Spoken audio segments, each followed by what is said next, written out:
Esto es Entre Meteoritos.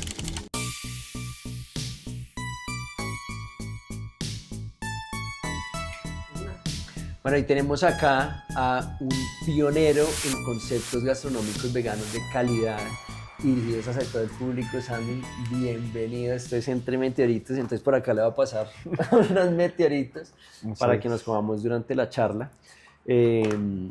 Sammy, ¿qué más? Bien, Marto, gracias por la introducción. Bueno, bienvenido. Cuéntenos un poquito, para la gente que no lo conoce, quién es Sammy y cuáles son esos conceptos y esas marcas veganas que Sammy ha creado para dar como un abrebocas a la conversación. Bueno, Martín, pues a ver, yo siempre he aprendido en negocios veganos porque siempre me he conectado con esa filosofía. Pues llevo emprendiendo hace un poco más de 15 años, sin embargo hace 12 en el mundo gastronómico. Siempre sentí como grandes necesidades para emprender en ese nicho. Como tú sabes, antes era muy difícil ir a conseguir comida rica, ahora ya es más fácil, aunque todavía nos falta creo que mucho. Sí. Pero sí siempre he sentido como esa misión de llevar la alimentación consciente a todas partes que pueda. Por ahora solo ha sido a Bogotá. Quién sabe en el futuro qué depare. Y sí, pues realmente comencé con una marca que se llamaba Conolov. Era una marca vegetariana, ¿no? Esa Era no una marca vegana. vegetariana, sí. Era de pizza en cono, Sí. sí. Y usábamos carnes de alves, de sabji. Carnes Era, vegetales. era bien rico. ¿En qué momento, Sammy, 2012 fue. digamos que tu primer emprendimiento 100% vegano, tu primera marca vegana 100% fue de Pot? ¿Sí? El local en Correcto. la 90 que tenías en... De restaurante fue en Depot que abrimos en diciembre de 2015. ¿Por qué pasaste de ese, por qué hubo ese cambio? De emprender en un concepto que era vegetariano, no, yo me voy a meter en el mercado vegano y voy a atacar ese nicho. ¿Cuál fue la motivación? ¿Por qué se dio ese cambio? Fue bastante circunstancial porque antes de lanzar esa marca, tuve la oportunidad de viajar a Asia con mi hermano Daniel que vive en China. Pudimos viajar al sudeste asiático unos días. También estuve en la zona oeste de Estados Unidos y viendo conceptos, viendo a ver qué podía funcionar en Bogotá. Y sentí que no había una opción asiática. Y sentí que en Estados Unidos es un mercado tan grande que, por ejemplo, había negocios asiáticos solo, por ejemplo, tailandeses o solo vietnamita o solo chino. Pero Bogotá, como es un mercado tan, o sea, tan mucho más pequeño, entonces sentí, bueno, ¿por qué no aunamos varios conceptos asiáticos, sobre todo el sudeste, y hacemos un concepto vegano de que tú te lo vas armando, chipotle o tipo Subway, ¿no? Que te lo van armando ahí enfrente tuyo. Y en el mundo asiático en general no se usa lácteos, a menos que sea India, pero de resto no se usa mucho lácteos en la cocina. Digamos que ese paso que das con Depot, que yo como lo veo como un concepto completamente revolucionario y adelantado a la época, porque quizás fue el primer restaurante vegano en tener una propuesta de calidad real, de no simplemente un almuerzo del día o muchos otros conceptos que veníamos viendo desde hace tiempos, Mm. sino que en verdad le apostaba a la calidad del producto, de que fuera un producto rico y de que fuera un producto que además gustara a todo el mundo. Mm. Eh, ¿Tú crees que en ese momento en el que circunstancialmente hubo como que ese no usar lácteos o no usar ingredientes de origen animal, te llevó después a una realización de, oiga, no, es el lado vegano, por acá es que nos tenemos que ir, como que también hubo un cambio filosófico en ese momento que te llevó a desarrollar después otras marcas y otros conceptos que desarrollaste más adelante? Sí, sí, como te decía, yo siempre me he conectado con la filosofía del veganismo. Creo mucho en el respeto a la vida. ¿Has escuchado lo que es la disonancia cognitiva, ¿no? Sí. Y eso es para una persona que come carnes y que uno habla con muchas personas que come carnes y dice, yo en algún momento fui vegetariano, intenté serlo y duré 1 mes, 2 meses, 6 meses y al final no pude. Aunque tengan esa convicción de que quizá es bueno no comer carne, al final es, es tan rica la carne para la gente y puede hacerse el pajazo mental del tema que es la proteína. No, la gente come carne porque Que le le gusta. encanta la carne, porque es demasiado rico y porque llevamos miles de años siendo carnívoros, ¿no? Pero sí creo que a nivel de negocio el impacto va a ser muchísimo mayor si uno hace algo vegano y rico, que la puedas pegar siendo vegano. Y yo creo que Creo que tú esa es la fuiste de diferencia. las primeras personas que en una conversación hace muchos años me dijo a mí, el futuro es vegano e incluye a todo el mundo. Son conceptos en donde nadie se encuentra excluido.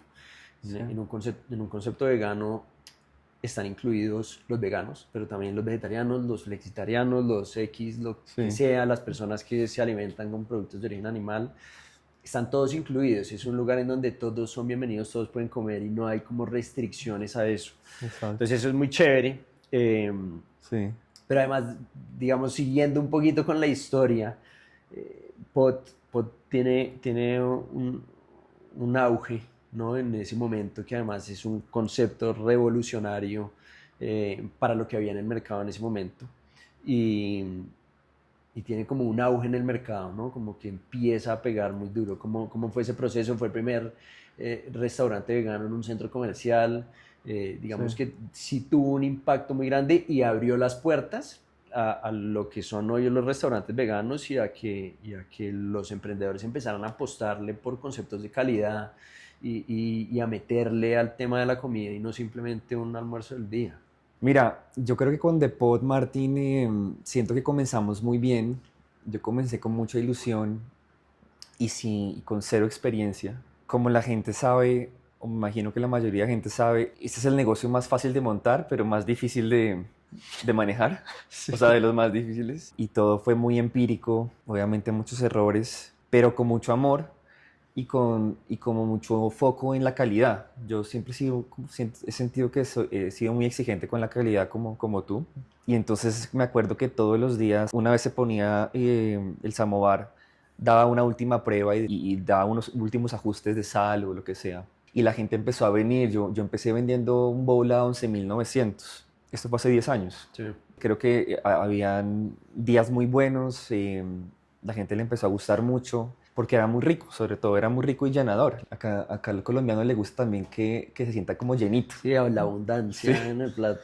Y era bien abundante, ¿te Mm. acuerdas? Siempre ha sido, Sí. Depot siempre ha sido bien abundante. Pero yo siempre, desde muy pocos meses después de arrancar, yo dije, pucha, este negocio tiene demasiada cosa y yo no tengo, me falta mucha experiencia. Y yo siempre estuve buscando un socio estratégico, siempre.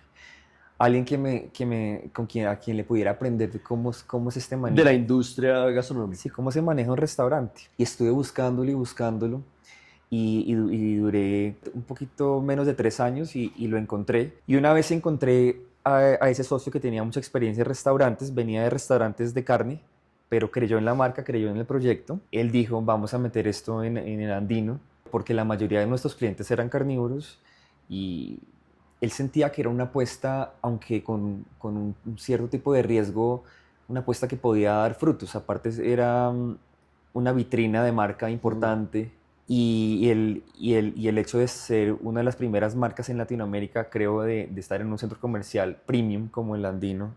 Yo creo que esas cosas a uno lo emocionan, pero también lo sesgan. Sí.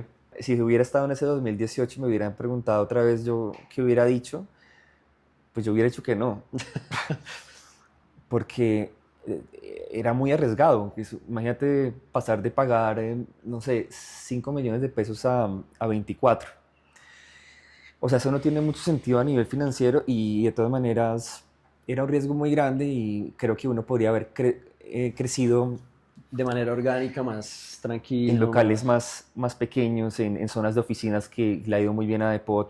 Fue una apuesta arriesgada, pero también fue una apuesta de inexperiencia, de un socio nuevo, experimentado supuestamente en el mercado. De todas maneras, una decisión que hacía sentido en el momento. Hacía sentido, creo que o sea, él tenía experiencia en restaurantes, sin embargo, igual también fue una apuesta arriesgada para él y los socios también.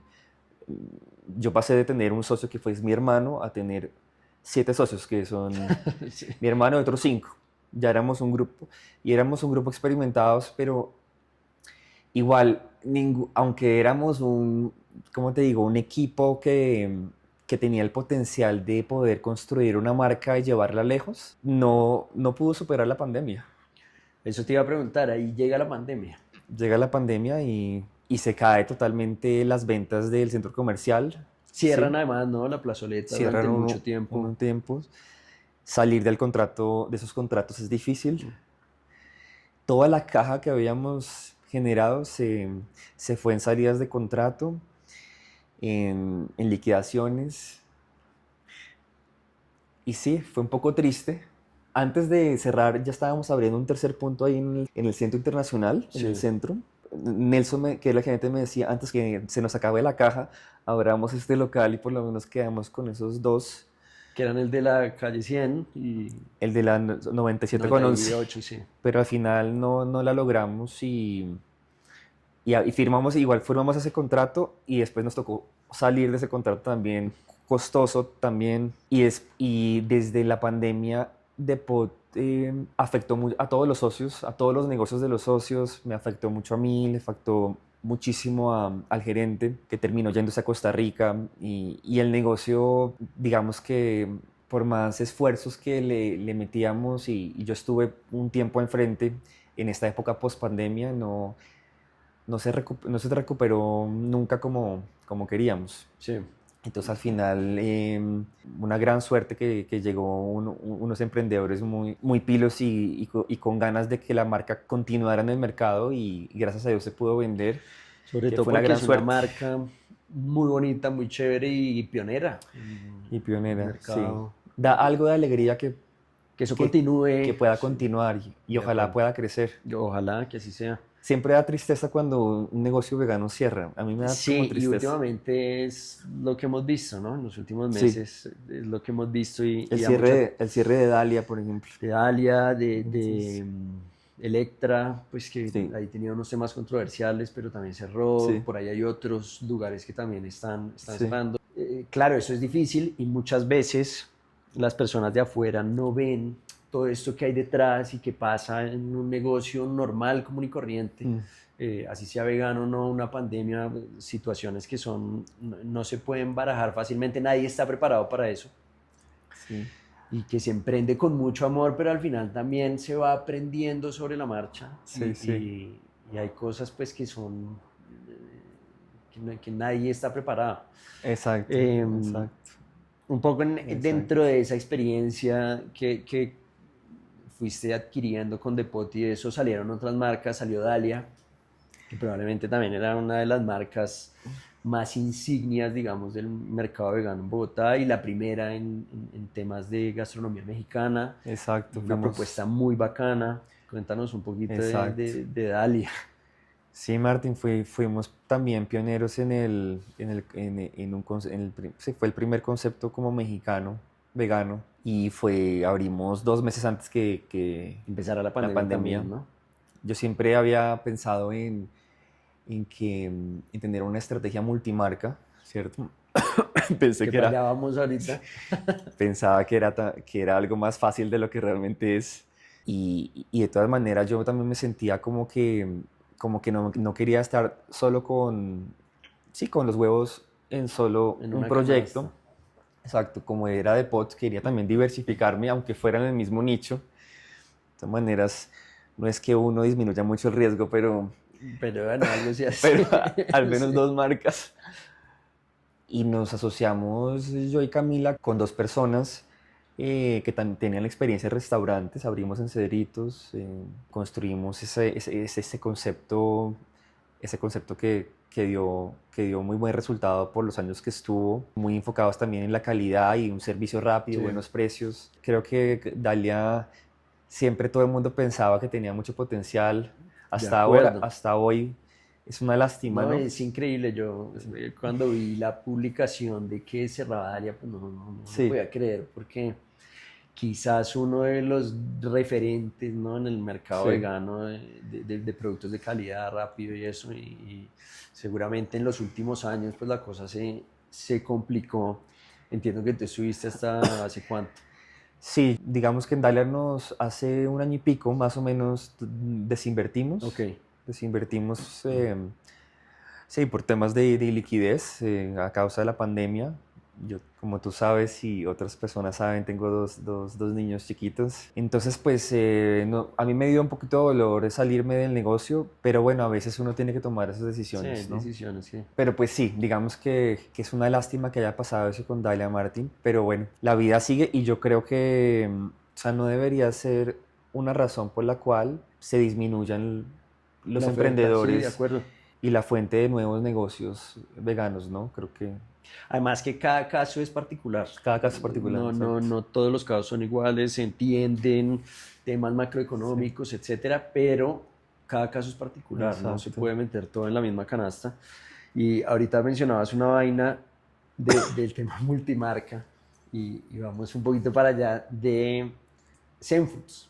Ujú. Zen Foods que quizás ha sido también la propuesta, es así, que la más arriesgada, pero también la más ambiciosa en el mercado vegano, eh, en donde era un proyecto también con un potencial increíble y con una visión, ¿no? De marca y de futuro impresionante, que, que al final no termina de poder funcionar, Mm.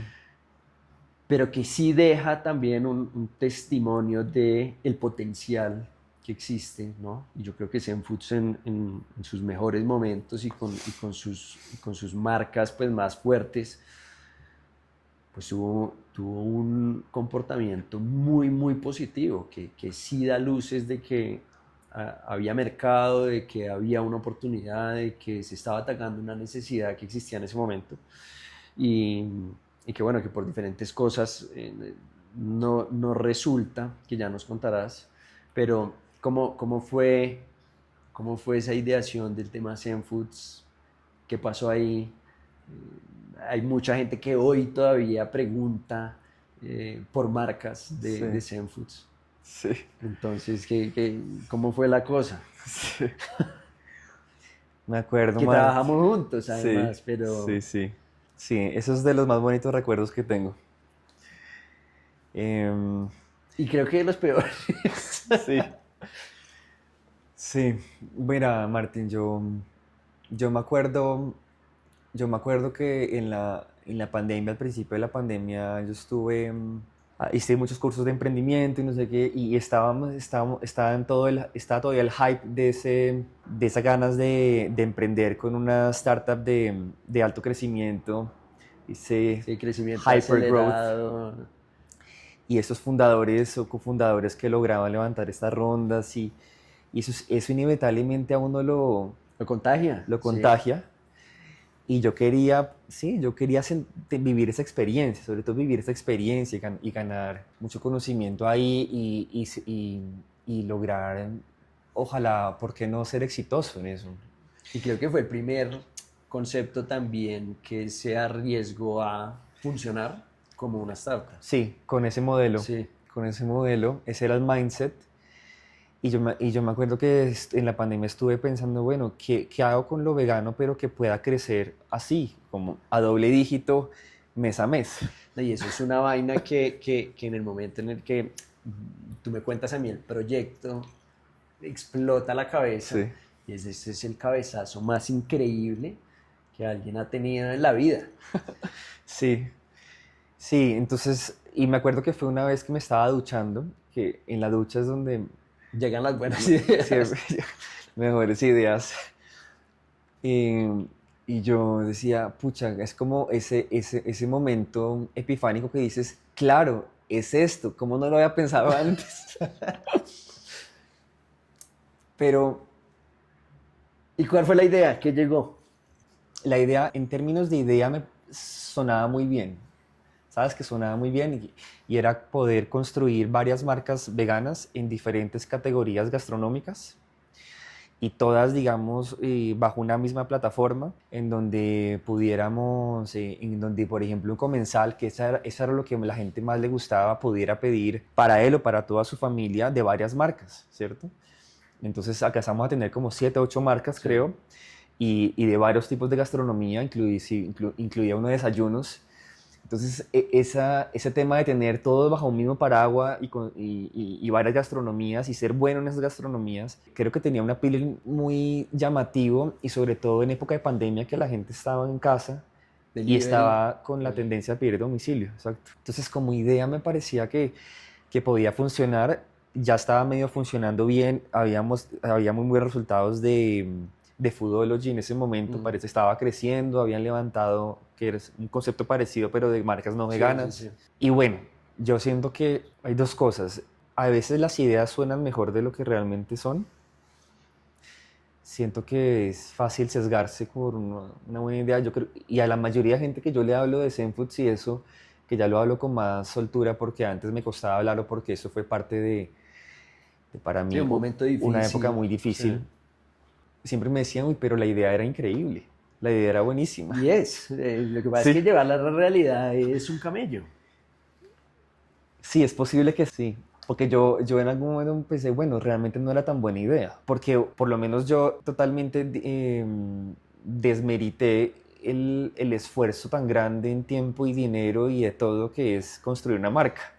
Sobre todo una marca a nivel digital, que es más difícil aún. Claro, porque no está el lugar Sí, físico en el que la gente conecta con exacto. la marca. ¿Cuánto, Eso era. cuánto, cuánto dinero levantó Zenfoods?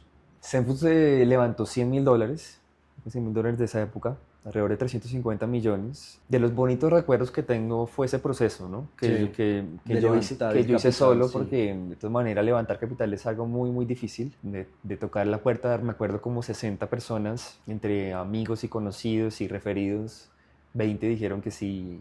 Y eso fue muy gratificante. Sin embargo, digamos que el levantamiento de capital de terceros conlleva muchísima responsabilidad. Sí. Tiene que ser muy, muy prudente. Y al final, claro, tú lo dices, $100.000 de esa época o 350 millones y es una cifra súper grande, pero la llevamos a la realidad y a la realidad de un restaurante o de una marca de estas Y no es tan y grande. no es mucha. No, Y menos para un proyecto así ambicioso y un proyecto menos. multimarca y un proyecto digamos, con la visión que tenía, pues Exacto.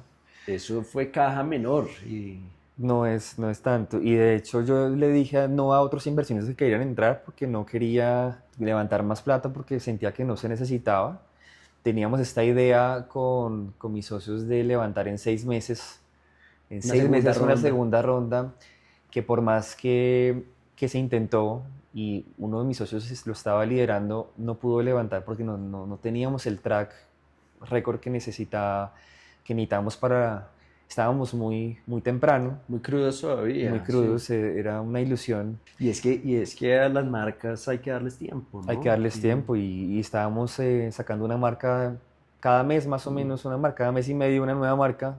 Era muy loco, ¿no? Sí, y el tema operativo en la cocina y Sí, capacitar a la gente para una exacto. nueva marca, para Y por más que teníamos un muy buen chef, que era esa cabeza Santiago, sí. operativa, y tú que ayudaste mucho en temas logísticos y de cocinas también, teníamos otro socio que era, digamos, tenía un expertise muy operativo y con experiencia en temas de mercadeo. Igual, Sí, yo creo que faltaban manos, faltaba faltaba manos, trabajo y más capital para poder sí. llevarlo a... No teníamos a un perfil financiero desde el inicio que nos ayudara, digamos, a tomar buenas decisiones con el presupuesto. Y pasó las cosas que, obviamente pasaron muchas cosas, las razones fueron varias. Creo que la razón principal es que uno debe asociarse con personas que conozca, que ojalá que conozca de antes, porque yo me asocié con 2 personas que yo no conocía, no nos conocíamos ninguno, entonces Sí, a la hora del trabajo diario la cosa al se pone trabajo. Con el complicada. único que me entendía bien era contigo, que eras un inversionista, pero con ellos a medida de los meses fuimos viendo muchas diferencias en nuestros modos de pensar, modos de hacer las cosas, en nuestras visiones, ¿no? Y llegó en diciembre y no teníamos plata para pagar la nómina, no. Y digamos que la presión que sentí desde la parte de los inversionistas fue demasiado también grande. Sí. Fue una presión que a mí no pude manejar, no pude manejar bien. Intenté, pero fue muy difícil para mí. Sí, Ahorita hablabas de un tema que le hacías el énfasis al tema financiero y creo que muchas veces los clientes o la gente externa se queja mucho de los precios que tiene la comida vegana eh, y tiene, digamos, el estigma la comida vegana de ser caro, de ser una comida costosa, que no es el general, mm. pero sí existe como ese estigma. Y tú que has vivido esa experiencia con diferentes conceptos y todo, ¿qué hace a la comida vegana más costosa? ¿Qué es todo ese trabajo que hay detrás en términos de preproducción, de crear proteínas desde ceros, que aumenta los costos de los productos simplemente por su mano de obra? ¿Qué hay detrás de todos estos conceptos y todas estas marcas veganas que las hacen ser más costosas, que las hacen ser menos competitivas porque tienen más trabajo detrás? ¿Qué es eso que la gente no ve que tienen los restaurantes veganos y que a veces se critica pues que tengan precios más altos? Bueno, pues yo no, yo siento, Martín, que yo creo que la gente también tiende a confundir muchas cosas, ¿no? Por ejemplo, lo vegano y lo saludable, ¿sí? O lo orgánico y lo saludable, Sí. ¿cierto? Hay mucha confusión ahí, pero obviamente la confusión más grande con esa interpretación es que las personas no, creo que les cuesta entender que los costos fijos y operativos de un restaurante, sea vegano o no vegano, son los Son los mismos. mismos. Entonces, los márgenes obviamente tienen que ser muy similares, porque no creo que la comida vegana, como tú dices, debe ser más costosa que la no vegana. Quizá en ciertos casos, sí, si vendes lentejas y arroz, pues quizás sí, pero creo que son las mismos, sí, son los mismos gastos, entonces pues me parece que la gente sí debería entender, Sí, y por que, un y lado. que además muchas veces en casos de los restaurantes veganos incluso son mayores, porque te toca hacer cosas de ceros que otra gente va y la compra. Exacto, exacto.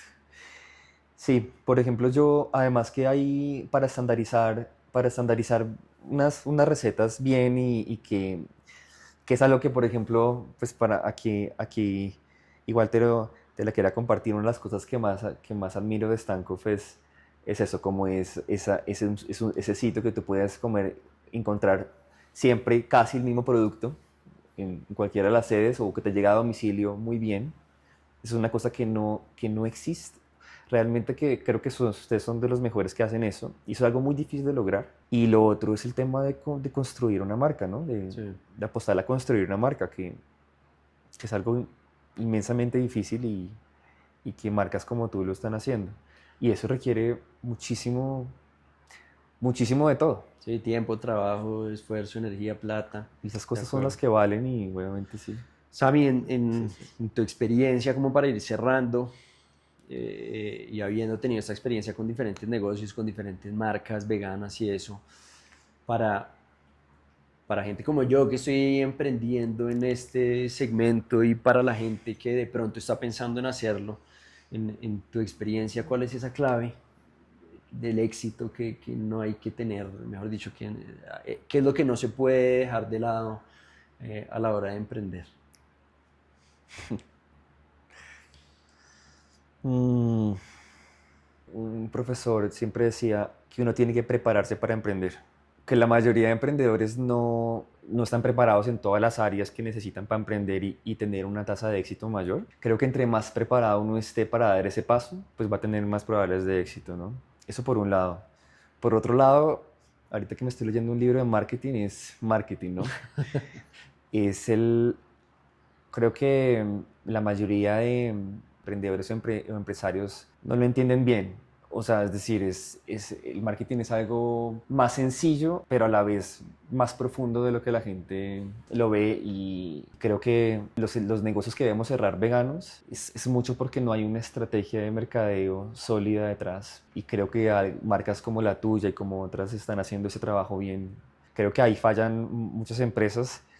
Lo que hablamos de lo financiero, Sí, eso es clave, ¿no? tremendamente Porque al importante. final las ventas son muy sesgadoras, ¿cierto? Pero al final, como sabes, es Es lo más que queda. importante el gasto que la venta. Correcto. Obviamente, el líder que está detrás de un proyecto, ese emprendedor con ganas de comerse el mundo, de querer construir una marca local, pero con ese pensamiento global, si no está detrás ese emprendedor que aparte va a imprimir esa cultura, que va a construir este equipo, que ojalá va a crecer una compañía muy grande, pues si no hay eso, al final no va a crecer. Liderazgo, Sí, importantísimo. liderazgo. El liderazgo es lo más clave que hay, porque si no, la mayoría de negocios veganos, inclusive restaurantes, es uno, ¿no? Uno ve, es un negocio, Mm, es muy raro el que vea abrir un segundo punto o un tercero. Eso es algo raro y no sí, debería ser raro, debería ser la así norma. debería ser lo normal. Pues bueno, Sí. ahí tiene. Mercadeo, cuide el gasto y liderazgo. Sami, muchas gracias por Ah, haber estado acá, por compartirnos tu testimonio, tu experiencia en este segmento vegano que es difícil, que es pequeño, que todavía no ha terminado de dar ese salto en Colombia, y que muchos estamos trabajando para que así sea. Eh, Gracias, y pues admirable el trabajo que has hecho en cuanto a marcas Gracias a ti. desde un inicio. Gracias a ti, Martín. Ojalá al menos que sirva de inspiración, porque pues o sea, es un negocio muy difícil, ¿no? En general, Mm, en el nicho vegano. Pero una cosa que uno no puede olvidar es que igual creo que uno tiene que apostarle totalmente a ese nicho, o sea, enfocarse en ese nicho y crecer ese nicho, y que ese nicho te quiera. Y es que yo no creo que todavía tengamos una marca, por ejemplo, en Colombia, donde la gente sea totalmente leal hasta el final. Todos te sí. dicen, sí, me gusta esto de acá, me gusta esto de allá, esto les falta mejorar, pero todavía no hay ese sentido de pertenencia que una marca debería despertar para poder realmente trascender como marca. Ojalá haya un restaurante que logre eso. Ese es el trabajo. Ese es el trabajo. Sam, muchas gracias. A ti, Martín. Qué bueno tenerte acá. Bueno, éxitos.